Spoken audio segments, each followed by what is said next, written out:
आत्मा अध्यात्म जगत का एक महत्वपूर्ण शब्द है। आत्मा के 4 प्रकार हो सकते हैं: परमात्मा, महात्मा, सदात्मा, दुरात्मा। परमात्मा तो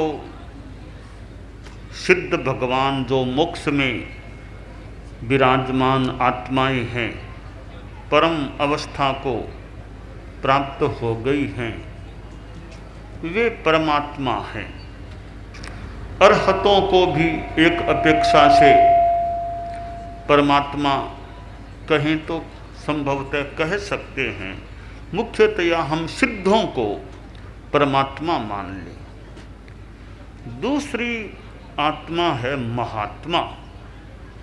जो साधु पुरुष होते हैं, संत लोग हैं, चारित्रवान हैं, वे महात्मा हैं, महान आत्मा, साधु आत्मा है, वे महात्मा हैं। तीसरा शब्द है सदात्मा, कि साधु तो नहीं हैं, गृहस्थ हैं, पर भले हैं, अच्छे हैं, ईमानदार, अहिंसा का प्रयास रखने वाले, जीवन में संयम का यथासंभव अभ्यास रखने वाले श्रावक भी हैं, या ऐसे भी भले सज्जन लोग हैं, वे सदात्मा हैं। चौथा शब्द है दुरात्मा, बुरी आत्मा, पापात्मा कह दें भले, जो हत्या, हिंसा आदि आदि पापों में रस लेने वाले हैं, झूठ, कपट, चोरी, डकैती आदि आदि करने वाले हैं, जो मर कर के नरक में जाने वाले हैं, या तिर्यंच गति में भी पाप करके जाने वाले। तो हत्या, हिंसा, झूठ, कपट, चोरी आदि में रचे पचे रहने वाले प्राणी वे दुरात्मा हो जाते हैं। तो परमात्मा तो हमारे लिए पूजनीय हैं, वंदनीय हैं, स्तवनीय हैं। 24वीं में श्रीमद् जयाचार्य ने 24 तीर्थंकरों की स्तुति की है। वे 24 परमात्मा है। और महात्मा संत लोग हैं, गृहस्थ जीवन को छोड़ दिया है, त्यागी हैं, घर परिवार से मुक्त हैं, आत्म कल्याण में लगे हुए हैं, व्रती हैं, यानी सर्व विरत को ग्रहण कर लिया है। ये सब सदा महात्मा है, साधु लोग हैं। वे भी पूजनीय हैं, वंदनीय हैं, नमस्करणीय हैं।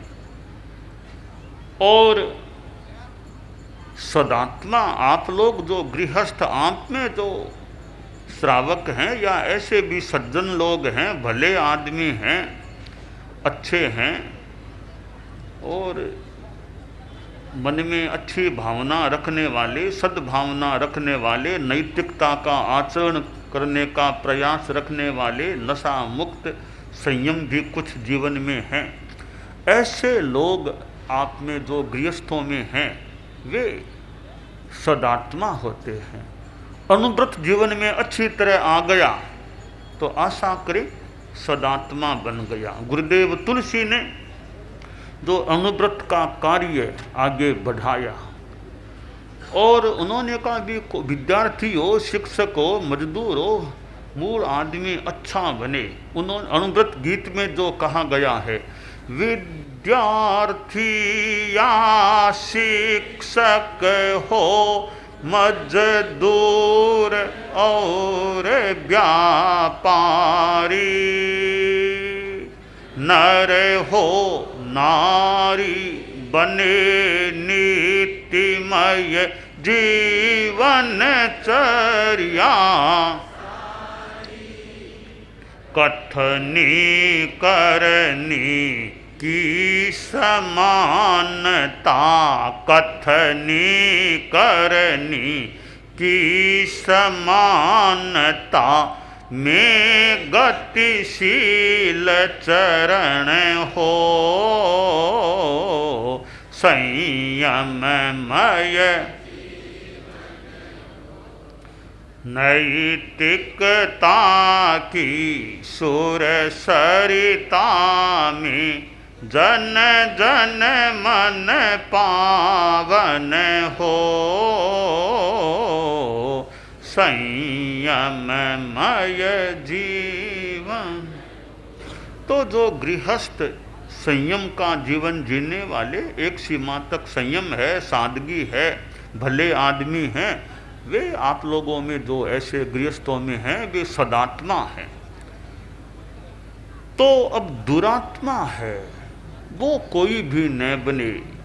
ठीक है, महात्मा सब न बन सके, परमात्मा तो बहुत आगे की बात है। तो गृहस्थ कम से कम सदात्मा रहे, दुरात्मा न बने। श्लोक में जो कहा गया है कि एक आदमी किसी दूसरे आदमी का गला काट दे, मान लो कंठ छेदन कर दे, जान से मार दे, बहुत बड़ा एक विनाश का काम है आदमी की हत्या कर देना। पर कहा गया गला रेतने वाला, कंठ काटने वाला इतना नुकसान नहीं करता जितना नुकसान दुरात्मा, खुद की दुरात्मा बनी हुई आत्मा दुरात्मा बन जाती है, वो जितना नुकसान कर सकती है उतना कंठ काटने वाला दुश्मन भी नहीं करता। क्यों नहीं करता? कि दुश्मन मान लो करेगा तो ज़्यादा से ज़्यादा मार देगा, और तो क्या करेगा, वो कष्ट दे देगा, मार देगा, मान लो गला काट देगा, हत्या कर देगा, यानी इस जीवन का नाश वो कर सकता है। इससे आगे और तो क्या कितना करेगा वो आदमी। मान लो नुकसान कर दे, मार दे, तकलीफ दे दे, पर खुद की दुरात्मा है वो तो जन्म जन्म में कष्ट देने वाली बन सकती है। इसलिए कोई भी आत्मा दुरात्मा न बने, कोई भी आदमी दुर्जन, दुरात्मा कह दो, दुर्जन कह दो, दुर्जन कोई न बने।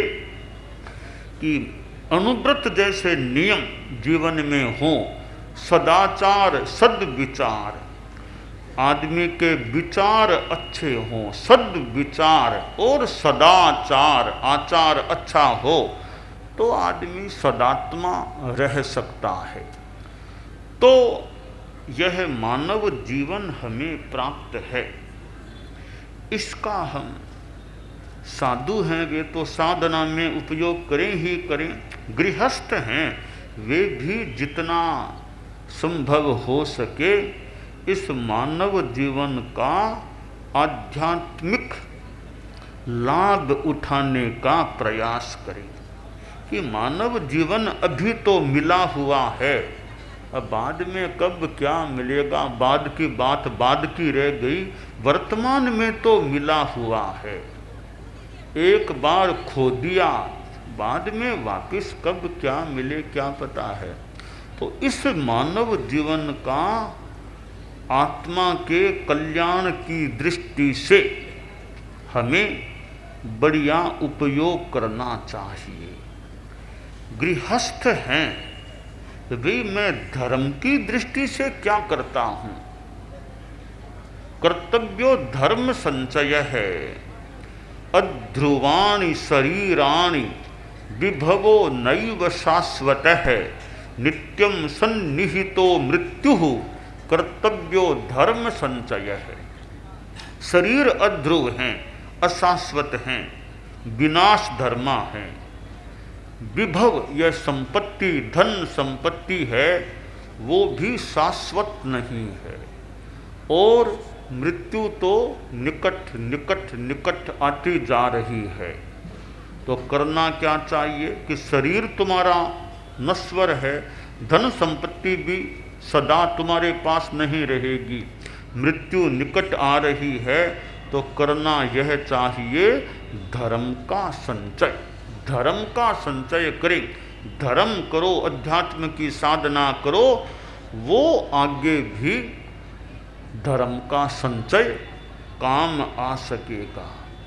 तो भगवान महावीर जैसे महापुरुष हुए, तीर्थंकर और भी हुए हैं। भगवान महावीर से जुड़ा हुआ जैन शासन है, और ऐसी महान विभूतियाँ, परम आत्माएं जो बन गई हैं, भगवान महावीर से संबद्ध जैन शासन, उसमें कितने आचार्य हुए हैं।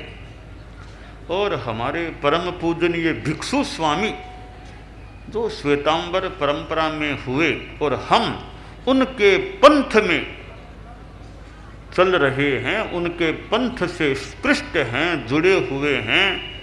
उनका पंथ जैन श्वेतांबर 13 पंथ यानी भिक्षु शासन, भिक्षु स्वामी से संबद्ध शासन है। हम तो उसमें साधना कर रहे हैं। और फिर उनकी उत्तरवर्ती आचार्य परंपरा, परम पूज्य आचार्य श्री तुलसी और फिर परम पूज्य आचार्य श्री महाप्रज्ञ जी, दोनों ही वे गुरुदेव महाराष्ट्र में भी पधारे थे, मुंबई में भी पधारे थे। तो जो आचार्य स्वयं साधना करने वाले, दूसरों को सन्मार्ग दिखाने वाले हैं, अपना कल्याण करने वाले, दूसरों का कल्याण करने वाले। अभी कुछ दिनों पहले दिगंबर आमनाय में आचार्य विद्यासागर जी थे, उनका भी महाप्रयाण यानी देहावसान हो गया। तो वे दिगंबर आमनाय में एक प्रसिद्ध आचार्य के रूप में उनका नाम भी यदा कदा सुनते थे। कभी कभी अखबार में भी कोई आ जाता हो तो आचार्य विद्यासागर जी। तो भगवान महावीर के शासन में दिगंबर आमनाय में थे। जैन शासन की 2 परंपराएं हैं, दिगंबर श्वेतांबर। भिक्षु स्वामी और भी पुराने आचार्य आदि श्वेतांबर परंपरा में हैं। तो कितने आचार्य और साधु लोग जो साधना करने वाले गृह त्यागी दिगंबर परंपरा में हैं।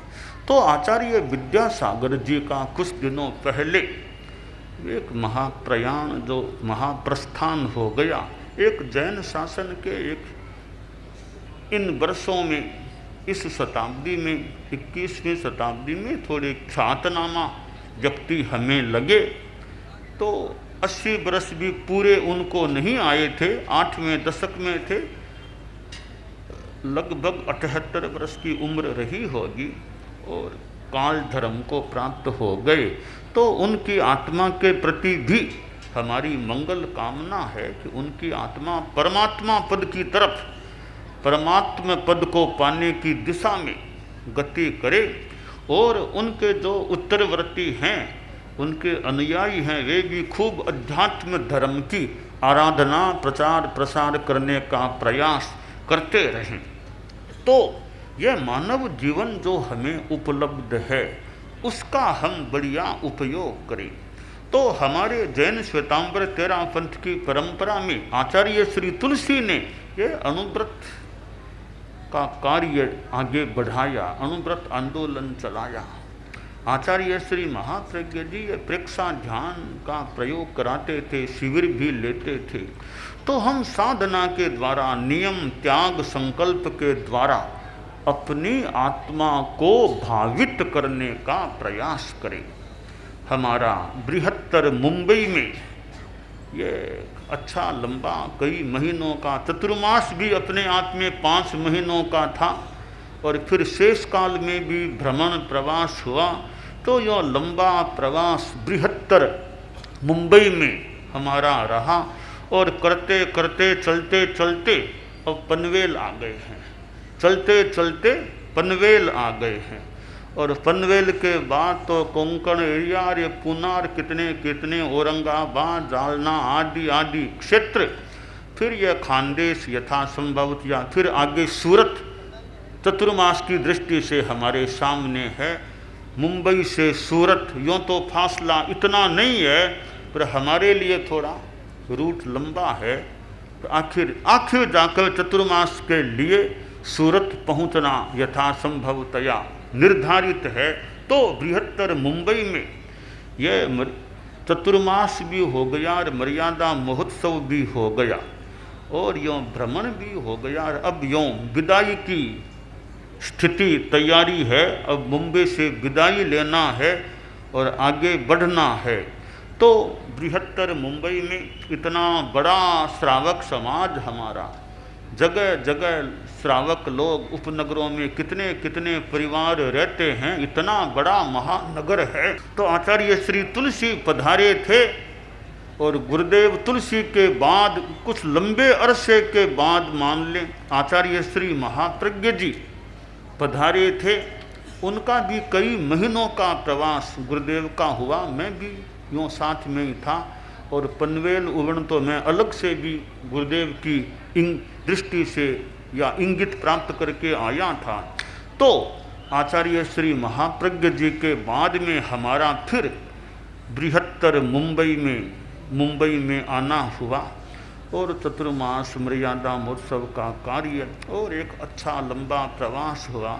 कितने कितने श्रावक श्राविकाओं ने लाभ लिया होगा, कितने जुड़े हैं, कितने संपर्क में आए हैं। अन्य जैन भी कितने संपर्क में, नॉन जैन भी, राजनीति के लोग और कितने लोग संपर्क में इस लंबे प्रवास में आए हैं। और व्यवस्था समिति श्री मदन जी तातेड़ आदि लोग जो व्यवस्था समिति से बहुत बड़ा महकमा व्यवस्था समिति का, नंदन वन में कितनी बड़ी व्यवस्थाएं थी और भी भ्रमण में मर्यादा महोत्सव भी हुआ है और जगह जगह क्षेत्रीय लोग भी, या क्षेत्रीय सभाएं आदि ये लोग भी जगह जगह अपने ढंग से सेवा व्यवस्था काम करने वाले कितना श्रम किया है, कितने लोगों ने समय दिया, शक्ति लगाई, दिमाग लगाया होगा।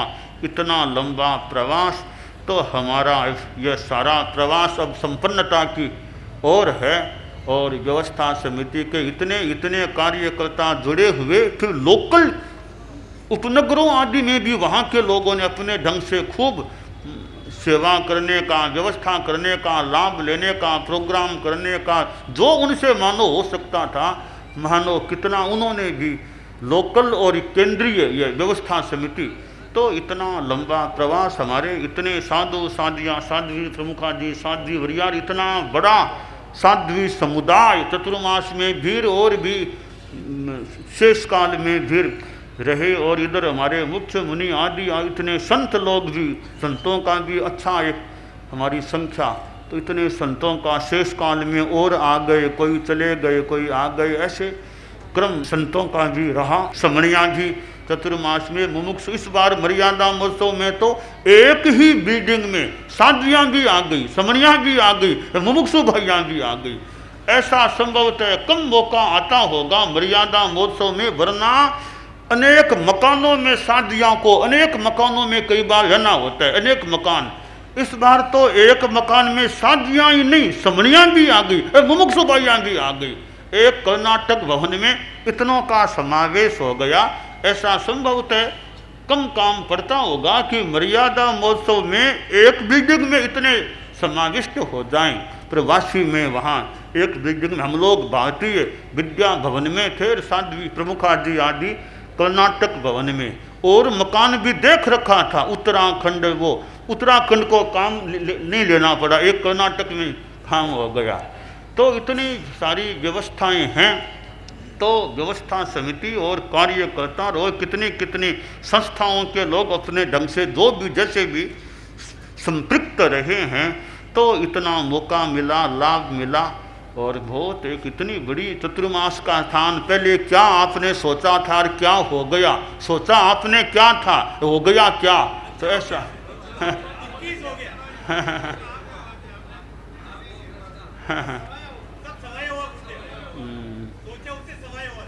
कितने वर्षों से पहले लगना हुआ और बीच में कोरोना काल है, उसमें कोरोना काल का भी पदार्पण हो गया बीच में, इस काल के अंदर तो वो भी आ गया, वो भी काल चला है। इस काल के भीतर भी कैसे सारी व्यवस्थाओं का और का ध्यान देना करना, तो थोड़ा सा दुरूह काम। फिर स्थान परिवर्तन, किसी पहले आपने और कोई स्थान सोचा, फिर दूसरा स्थान, फिर नई, फिर व्यवस्थाओं का वहाँ के लिए ध्यान देना। तो कुल मिलाकर के और चतुर्मास भी इस बार वो नरेंद्र जी मेहता का जो स्थान मिल गया था, साध्वी प्रमुखा जी को भी वो होटल का वो कई वो और भी साध्वियों को वहाँ स्थान भी कैसे आपने खोजा होगा, कैसे मिला होगा। इतने मकान, 4 मकान, फिर समणी, मतलब वो हमारा जहाँ प्रवास था, भिक्षु विहार मान लें, साध्वी प्रमुखा जी का अनुकंपा भवन, फिर एक अहिंसा भवन, एक मैत्री समणियों का सौहार्द भवन, यो कुल 5 स्थान मान लें। इतनी स्थान की व्यवस्था होना करना, सारे मकान इतने मिल जाना, फिर हमारे नियम व्यवस्थाओं को ध्यान में रख करके मकान मिल जाना इतना। हाँ। तो श्रावक श्राविका समाज ने इतना परिश्रम, श्रम, शक्ति, नियोजन, दिमाग की शक्ति कैसे लगाया है, तो हमारा यह प्रवास अब संपन्नता की तरफ लग रहा है। तो मुंबई के, बृहत्तर मुंबई के श्रावक श्राविका समाज में खूब अच्छी धार्मिकता बनी रहे और धर्म संघ की मौके मौके पर जैसा मौका धार्मिक आध्यात्मिक सेवा करते रहें, खूब अच्छा रहे।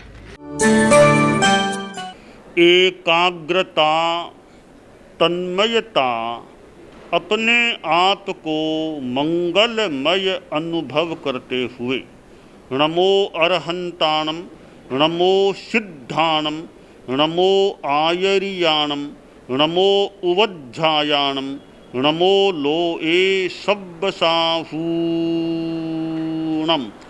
एसो पंचणमुक्कारो सब्ब पावपणासनो, मंगलाणं च सब्बेसिं पढ़मं हवइ मंगलम।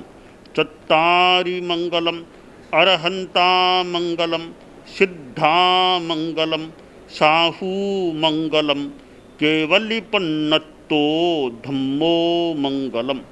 चत्तारि लोगुत्तमा, अरहंता लोगुत्तमा, सिद्धा लोगुत्तमा, साहू लोगुत्तमा, केवलिपन्नत्तो धम्मो लोगुत्तमो। चत्तारि शरणं पवज्जामि, अरहन्ते शरणं पवज्जामि, सिद्धे शरणं पवज्जामि, साहू शरणं पवज्जामि, केवलिपन्नत्तं धम्मं शरणं पवज्जामि। धम्मो मंगलमुक्किट्ठम्, अहिंसा संजमो तवो, देवावितं नमंसन्ति जस्य धम्मे सयामणो। च इत्ता भारहं वासं चक्रवट्टिमहिद्धियो, सन्ति सन्ति करे लोए पत्तो गइमणुत्तरम। देवदानव गंधर्वा जख रक्षस किन्नरा, बंभयारिं नमंसन्ति दुक्करं जे करन्ति तम्। मंगलम भगवान वीरो, मंगलम गौतमो गणी, मंगलम स्थूलभद्राद्यः जैन धर्मोस्तु मंगलम। मंगलम मतिमान भिक्षुः, मंगलम भारमल्लकः, मंगलम रायचंद्राद्या, मंगलम तुलसी गुरुः, महाप्रज्ञोस्तु मंगलम। तेरा पंथोस्तु मंगलम। विघ्न हरण मंगल करण, स्वामी भिक्षुनो नाम। गुण ओळख समरण किया, सर अचिंत्या काम। विघ्न हरण मंगल करण, स्वामी भिक्षुनो नाम। गुण ओळख समरण किया, सर अचिंत्या काम। विघ्न हरण मंगल करण, स्वामी भिक्षुनो नाम। गुण ओळख समरण किया, सर अचिंत्या काम सरे, अचिंत्या काम सरे, अचिंत्या काम। एक दिवसीय त्याग आज आज के लिए धारणानुसार त्याग है।